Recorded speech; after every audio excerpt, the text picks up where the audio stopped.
Hello everyone. Today's video is about Dilip Kumar's film career as an actor, various phases in his career, the type of films that he worked in, and some basic statistics about his career and filmography. No, this analysis is not your random filmography of Dilip Kumar's films or just the box office numbers of his hits and flops. There is more to it. I will also cover Dilip Kumar's career from different angles in 4 to 5 different videos, and this will be the first one in this series, so stay tuned. So, Dilip Kumar made his debut in 1944 and his last film was in 1998. That means his career span is about 54 years in total. And he has had few breaks, so active career span is around 42 years. These are extremely impressive numbers for a leading actor. Although he has acted in only 56 films during this period, which is somewhat low. For Indian film standards. I have omitted some of his cameo roles and friendly appearances from this number, but including that also the number wouldn't have been more than 60 to 63. For this analysis, we would be covering around 56 films where he was the main actor or one of the most important or the leading actors in the film.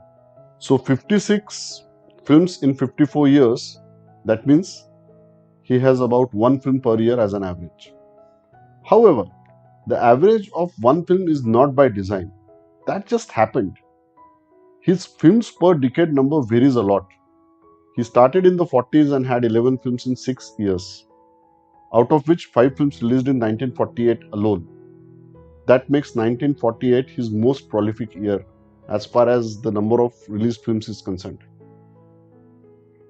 He was at his busiest in the 50s though. That too in the first half. He has acted in 16 films in 6 years from 1950 to 1955. That's almost 3 films per year on an average. He also had Mughal-e-Azam on the floor for most part of this decade. So that makes it fairly busy. However, he became choosy after Devdas and started choosing his scripts extremely carefully. At least it seems like that from the numbers. In the 60s, just 8 films. 70s had just 4 and 9 films in 80s and just 3 in the 90s. Based on this data, I could divide his acting career in 3 distinct phases. First one is from his debut till 1955. That's 12 years and 27 films. His most prolific phase. Second phase from 1957 to 1976. That's 19 years but only 17 films. First half of this phase was the greatest period in his career and his decline as a leading hero started in the second half of this phase. Third phase from 1981 till 1998, 17 years but 12 films. His re-emergence as character hero. So let's look at first phase film choices. His first Jwar Bhata was a flop. It was a social drama. He had 2 more releases in 1946, Milan and Pratima. Both didn't do well. Obviously, that would have been an end to his career in, say, today's era. However, he was fairly lucky. He got a film against Noor Jahan, Jugnu. That was a big hit in 47. And as it happens with almost everybody, he too received many offers and signed most of those. Mostly those were social dramas except Shahid, which was more like a patriotic film. One of the first ones to release after independence on this particular theme. Then came Andaz in 49. That made him probably a front runner in the new generation of the actors. And now he could choose his films. He probably had figured out that good music, good director and good actors are required for a film to work. He started doing many of these social dramas leaning towards sad ending or him in the roles that get sympathy from the audience. Babul, Didar, Jogan, all are examples of such films. He had acquired an image of a tragedy king. He consciously tried to break from that image with Aan, which was an action and romantic drama. However, Aan could not really influence the roles coming his way. So Daag and Footpath and few others followed, which were more or less the same like his previous films from genre perspective. And then Devdas, probably his most tragic role. It is said that Dilip Kumar was advised by doctors to not do such films. Whether that is true or not is not the topic here, but he did change his choice of films after Devdas.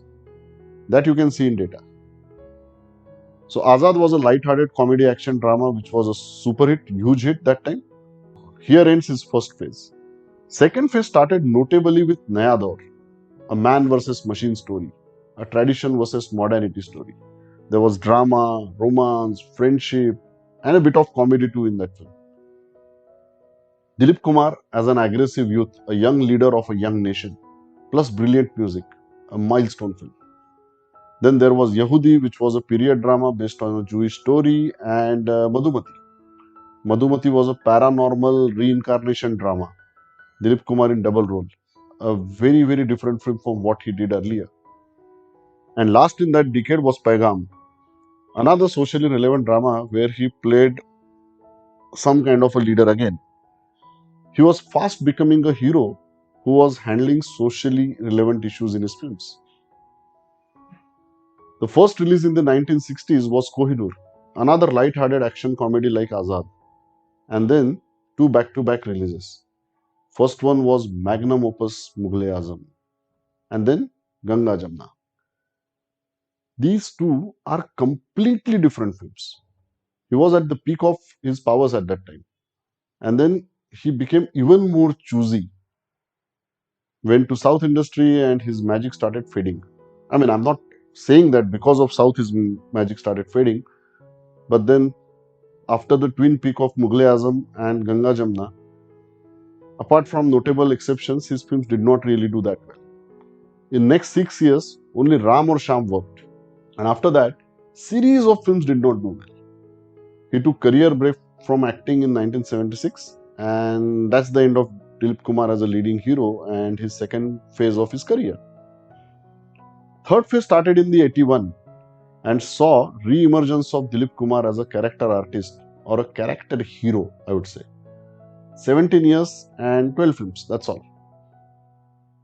Out of that, one film did not release, and there was a gap of 7 years after 1991. So it's basically the 80s where he had some 9-10 films. This phase started with Kranti, which is a period patriotic action drama, multi-starrer. 80s was anyway a decade of action films, so Dilip Kumar films were not an exception to that. Almost all films were action, masala, that drama kind of a genre, and multiple stars along with Dilip Kumar. So that's the template. Shakti, Vidata, and few others. And then Subhash Ghai films like Karma, Saudagar are among most notable of this era. Kila was his last film in the 1998. In the next video, I will do analysis of commercial success of his films. So stay tuned. And please like, subscribe and share this video. Thank you so much. Thank you for watching.